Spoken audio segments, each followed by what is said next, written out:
വിമാനാപകടത്തിൽ കൊല്ലപ്പെട്ട അജിത് പവാറിന്റെ ഭാര്യ സുനേത്ര പവാർ മഹാരാഷ്ട്ര ഉപമുഖ്യമന്ത്രിയായി ഇന്ന് സത്യപ്രതിജ്ഞ ചെയ്യുമെന്നായിരുന്നു അറിയിച്ചിരുന്നത്.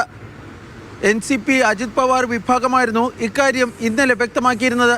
എന്നാൽ സുനേത്ര പവാർ മഹാരാഷ്ട്ര ഉപമുഖ്യമന്ത്രിയായി സത്യപ്രതിജ്ഞ ചെയ്യുന്നതിനോട് പവാർ കുടുംബത്തിൽ പല ഭിന്നാഭിപ്രായങ്ങളുമുണ്ട് എന്നാണ് ഇപ്പോൾ പുറത്തുവരുന്ന റിപ്പോർട്ടുകൾ. സത്യപ്രതിജ്ഞാ ചടങ്ങിൽ നിന്ന് ശരത് പവാറും സുപ്രിയ സുലെയും വിട്ടുനിൽക്കുമെന്നും സൂചനകളുണ്ട്. സത്യപ്രതിജ്ഞ സംബന്ധിച്ച് തന്നോട് ആരും ഒരു കാര്യവും ചർച്ച ചെയ്തിട്ടില്ല എന്നാണ് ശരത് പവാർ ഇന്ന് രാവിലെ മാധ്യമങ്ങളോട് വ്യക്തമാക്കിയത്. അജിത് പവാർ വിഭാഗമായിരിക്കും ഇക്കാര്യത്തിൽ തീരുമാനമെടുത്തതെന്നും അദ്ദേഹം പറയുകയും ചെയ്തു.